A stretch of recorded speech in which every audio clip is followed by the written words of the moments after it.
Hello po mga kababayan, si Dante Maravillas. Matindi, trending yung pink socks ni President Bongbong Marcos kanina. Hindi makamove on po yung mga DDS. Yung mga DDS influencers. Pilit na sinisiraan nila PBBM at saka si Mayor and former working Vice President Leni Robredo. Makita niya, Mr. Maravillas, parang may emphasis sa iyong pananalita na former working Vice President. Yung present Vice President kasi, hindi man working. Always vacationing. Always traveling instead of working. Pero si Mayor, Naga City Mayor Leni Robredo, siya isang, former working Vice President. Masipag yun, mga kababayan. Para niya, Mr. Maravillas, nagbago yung hangin. Di ba? Yung dating magkaribal, political rival mga kababayan, ngayon nagkasundo para sa serbisyo sa ating mga mamamayang Filipino. Napakalinaw mga kababayan yung mensahe. Service first before politics, says Marcos after meeting Leni in Naga. Kanina po, na-invite tayo ng ating Pangulong Bongbong Marcos para salubungin dito sa Naga City at maging witness tayo ng pink socks na nagpa-trending ng lahat at hindi makamove on ngayon dahil lang sa medyas. Hindi makamove on yung mga DDS influencers. Umatake ng umatake. Inggit kayo. Kasi ang kasama ng ating Pangulong Bongbong Marcos, si Leni Robredo na.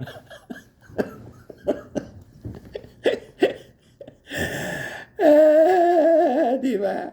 Nililigawan kasi ng PDP Laban. Hindi umobra yung panliligaw ng PDP Laban kay Leni. Di ba? Sabi dito, President Ferdinand Marcos Jr. said political plans for 2028 were not discussed during his visit to Naga kanina. Sa kanilang pagkikita mga kababayan ng dating Vice Presidente. Ganda ng ngiti ni Leni Robredo. Hindi namin pinag-usapan yun. I think Mayor will agree with me na serbisyo muna bago politika. The most political thing that we did today, I wore my pink socks in honor of Mayor Leni. Yan mga kababayan, sabi ni President Bongbong Marcos kanina. Yan pink na pink. Kulay rosas na medyas mga kababayan. Pink socks. Trending po. O diba? Malinaw yung mensahe ng ating Pangulo. Servisyo muna bago politika. The most political thing that we did today, I wore my pink socks. My pink socks in honor of Mayor Levin. The most political thing ang ginawa ko ngayon ay itong sinuot ko pink socks to honor Mayor Leni Robredo. Sabay atake po ni Mr. Saso. Binigyan na naman po ng masamang kahulugan. Palibasa, masama ang kanyang puso. Di ba? Mr. Maravillas, yung pakulugan ni Mr. Sasot. Ayan ni Mr. Sasot. Kakamfit ang pink socks ni PBBM. The most political thing that I did today was wear my pink socks in honor of Mayor Leni. Biro pa ng Pangulo. Sabay post nito, kakamping is out, kakamfit is in. Pinapalabas niya mga kababayan, si Leni Robredo, paan na lang ng ating Pangulong Bongbong. Kakampit. Sabay attack ng kanyang mga followers, mga kababayan na parehas ang mentalidad. Mga masasama ang pag-iisip. O, tingnan ninyo. Sabi ni Lou Gonzales, inilagay na medyas para apak-apakan, tuwang-tuwa pa.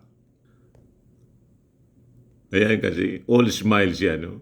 Tawa si dating Vice President Leni Robredo, the former working Vice President. Minasama nila, binigyan ng masamang kahulugan. Inapakaganda po ng kahulugan, spiritual meaning ng paa. Alam ba ninyo na napakaganda ng spiritual meaning? Yung ginawa ng ating Pangulong Bongbong Marcos. Yan po, spiritual context symbolize humility, grounding, service in the journey of life.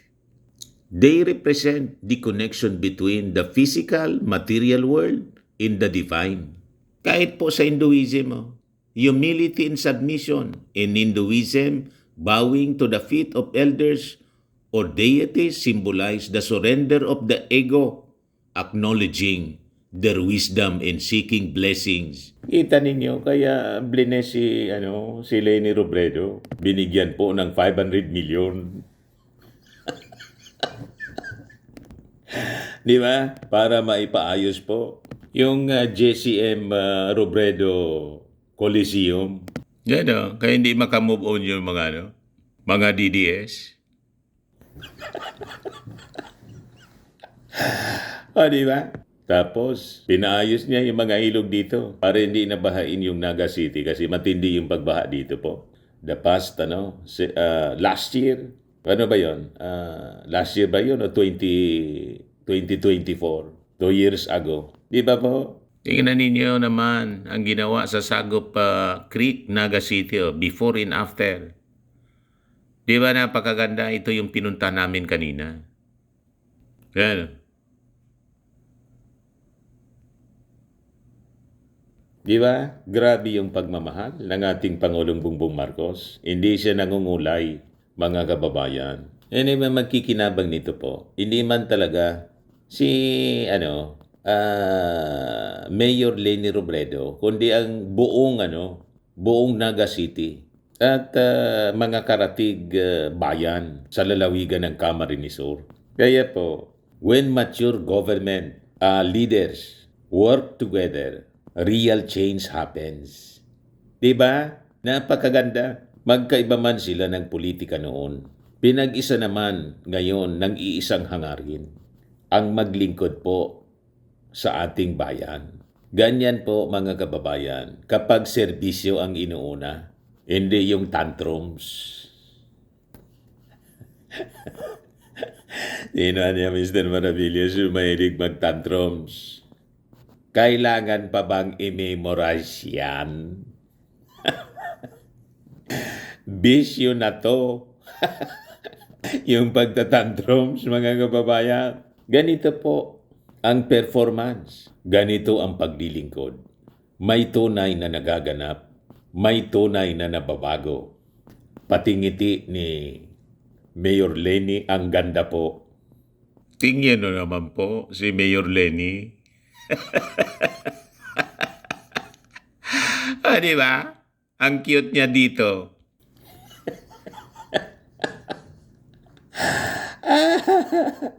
Ang cute.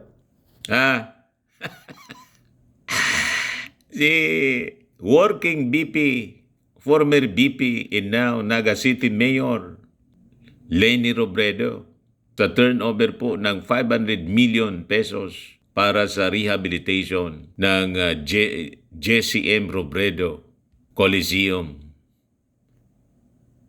Di ba? Mga kababayan, talagang iyakan ngayon yung mga DDS. Ito po yun ang nasira na Coliseum, in-inspeksyon ng ating Pangulo.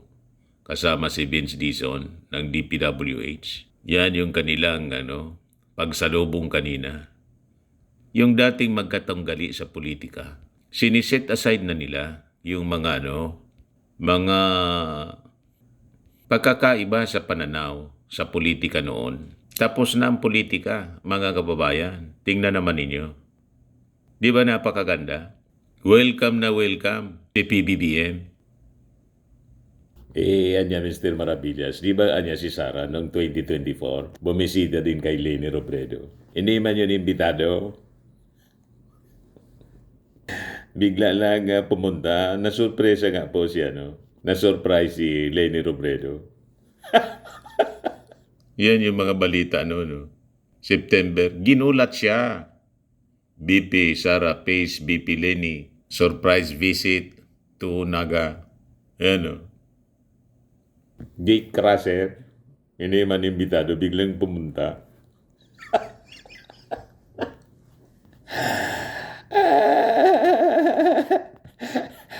O, di ba? Kaya iyakan ngayon, mga kababayan, yung mga DDS, siniraan ni Saso.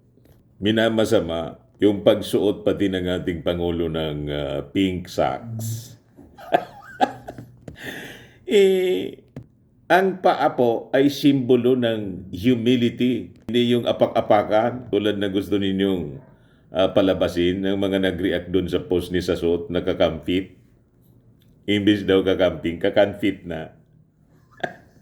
Kakamfit. Ayan o. Sabi pa dyan, path of service, seva.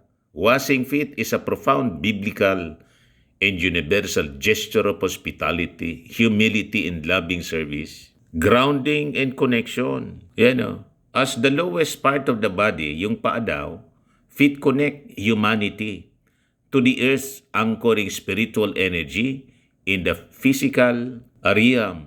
At sagrado siya, sacredness and divine energy, often referred to as lotus feet in Eastern tradition. They are considered pure in the source of divine grace. Sa spiritual journey, mga kababayan, feet represent the physical movement in life, symbolizing the steps taken on one's spiritual path. Nga may kanta tayo po mga kababayan, napakaganda yung lyrics. Yung walk with faith in your heart. Iba po? Napakaganda. Narinig na ninyo yon na kantang walk with faith in your heart. Yung paa, ginagamit natin sa paglalakad. So maglakad niya tayo with faith in your heart.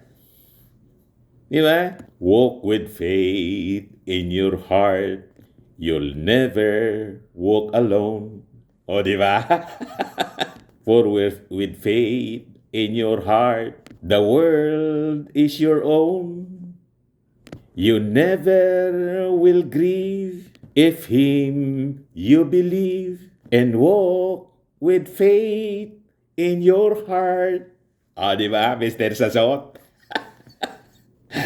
Napakantakaan niya tuloy, Mr. Maravillas. Binigyan ng masamang kaulugan yung pagsuot ng pink socks ng ating Pangulo. Kakamfit daw. Kakamfit is in para tapak-tapakan, sabi naman ng nag-react.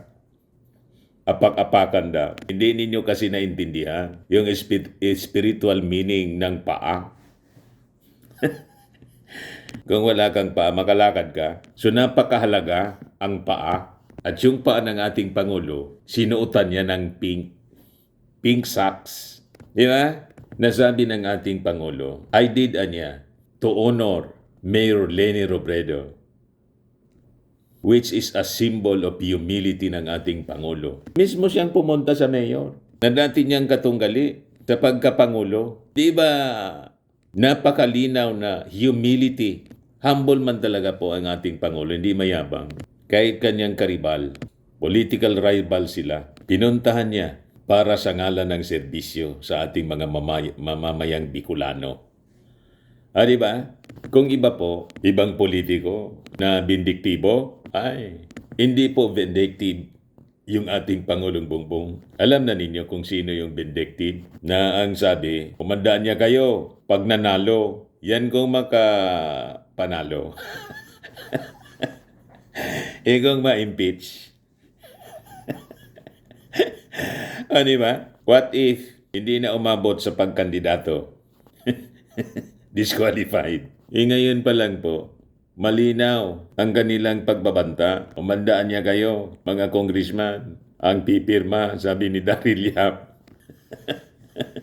Yung mga post ni Daryl Yap po. Congressman, huwag kayong magkakamaling pumirma, matatapos kayo. Kaya sabi ni Benji Contreras, isang Marcos loyalist, basta talaga mga Duterte. Kasama namin sa coverage siya kanina. Basta talaga mga Duterte at mga DD sheets, mahilig magbanta. Kaya pala maagang nag-declare ng kanyang candidacy pagkapangulo si Inday Chaki sa 2028 ay para takutin ng mga congressmen na huwag suportahan o pumirma ang impeachment niya. Let's wait and see kung matatakot ang mga congressmen. Malamang hindi. Tuloy ang impeachment, sabi ni Congressman Benny Abante kanina. Yung ating Pangulo, hindi siya vindictive. Alam naman ninyo yung kampanya kung gaano kainit noong 2022. Pero kinalimutan sa ngalan ng serbisyo. Si Sara, lahat politika ang bukang bibig ngayon after na mag-declare na tatakbo siya sa pagka-presidente. Lahat na lang politika yung lumalabas sa kanyang bibig. Yan 16 minutes ago pa lang, ABS-CBN News. Vice President Sara Duterte bared that she already recruited last year her running mate for 2028 elections but declined to reveal the name to protect the person. May nirecruit ako, hanggang dyan lang sasabihin ko. Padoda na naman po.